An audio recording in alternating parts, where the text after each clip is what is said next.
ওনার মাকে উনি ভালোবাসেন না, উনি কর্তব্যপরায়ণ সন্তান না, এগুলো ফালতু কথা, এগুলো ফাজলামো, এগুলো আমাদের পলিটিক্যাল গণতন্ত্রের রেটরিকের বা যে পেরিমিটার আছে এর বাইরে। সবকিছু পরেও বিএনপি নির্বাচনটা করতে চায়, দেশের মানুষের প্রতি বিএনপির দায়িত্ববোধ থেকে আপনারা করতে চান। বিএনপি নিজেকে নিয়ে ভাবে না, দলকে নিয়েও ভাবে না, বিএনপি ভাবে দেশের মানুষকে নিয়ে।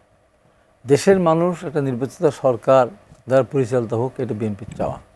সেখানে দেশনেত্রী বেগম খালেদা যে অসুস্থ, মারাত্মক অসুস্থ, আমাদের ভারপ্রাপ্ত চেয়ারম্যান দেশে আসতে পারছেন না, তার কারণে দেশের মানুষকে ভোটাধিকার বঞ্চিত করতে হবে।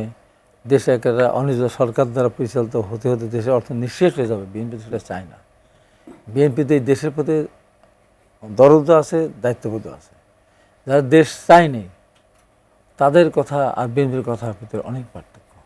শহীদ রাষ্ট্রপতি জিয়া রহমান নিজের জীবনের ঝুঁকি নিয়ে বউ সেলিমের কথা চিন্তা না করে সেই সময় মহান স্বাধীনতা ঘোষণা দিয়েছিলেন নিজেকে সুপ্রিম অথরিটি হিসাবে। এখন আর যারা স্বাধীনতা বিরোধ করে তারা সব কিছু চাইতে পারে, নির্বাচন হবে না, এটা হবে না, সেটা হবে না। বিএনপি কিন্তু সেটা না। এই জন্য বিএনপি সব কিছুর পরেও বিএনপি নির্বাচনটা করতে চায়, দেশের মানুষের প্রতি বিএনপির দায়িত্ববোধ থেকে আপনারা করতে চান। কিছুটা চ্যালেঞ্জ তো বটেই, তবে এটা খুব বড় কিছু হবে বলে আমার মনে হয় না। কারণ যে প্রবলেমটা আছে, আমি ধারণা করি, আমরা জানি না প্রবলেমটা কি, কোন জায়গায় এটাকে ডিল করতে হবে, সেটা ডিল করে জিনিসটা সমাধান সম্ভব বলে আমি মনে করি। একটা কথা খুব জরুরি, বাংলাদেশকে নিয়ে যারা, এটা আমাদের দেশের অভ্যন্তরে এবং দেশের বাইরেও যারা কনসার্নড আছেন, আমি সরাসরি বলে ফেলি, ইন্ডিয়া ছাড়া একটা আনস্টেবল বাংলাদেশ আসলে কেউ দেখতে চাইবে না। ইন্ডিয়া মুখে মুখে গণতন্ত্রের কথা বলে, নির্বাচনের কথা বলে, কিন্তু তাদের জন্য সবচেয়ে সুবিধাজনক হচ্ছে বাংলাদেশ একটা আনস্টেবল বাংলাদেশ, বিশৃঙ্খল বাংলাদেশ, যেখানে আওয়ামী লীগকে আরও রিলেভেন্ট করে তোলা যাবে খুব দ্রুত।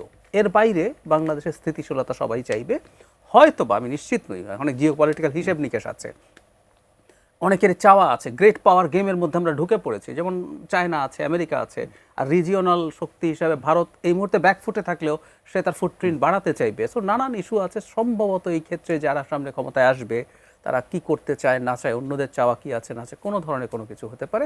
তো এগুলো মেজর কোনো চ্যালেঞ্জ বলে আমি মনে করি না। একটা কথা মনে রাখতে হবে, শেষ করছি এটা দিয়ে, একটা নির্বাচিত সরকার যদি থাকে জনগণের ভোটে, তার উপরে চাপ থাকে, কিন্তু সে শেখ হাসিনা হয়ে যায় না, কারণ তার শক্তি আছে মাটির উপরে, যে আমি জনগণের সমর্থনে দাঁড়িয়েছি, বৈধ সরকার, সেই চাপগুলো ভবিষ্যতে মানে কমব্যাট করতে পারবে।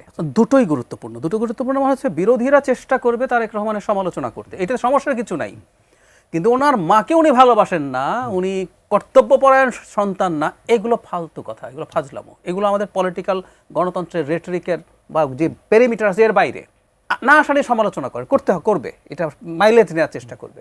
বেগম খালেদা জিয়ার কাছে একটা অভাবনীয় ঘটনা ঘটেছে। উনি এখনও তো ডিফ্যাক্টো না, ডিফ্যাক্টো চেয়ারম্যান হয়তো তারেক রহমান, কিন্তু আমাদের কাগজে কলমে তিনি চেয়ারপারসন। এখন এইরকম একজন মানুষ, মানে দলমত নির্বিশেষে সব মানুষের জাতীয় অভিভাবকের মতো জায়গায় পৌঁছে গেছেন। বাংলাদেশের ইতিহাসে কিন্তু এই ঘটনা আর কখনো ঘটেছে বলে আমার মনে হয় না। সব দল, আমি ফান করে বলে, আওয়ামী লীগও তাকে সমর্থন করতে পারে একটা জায়গায়।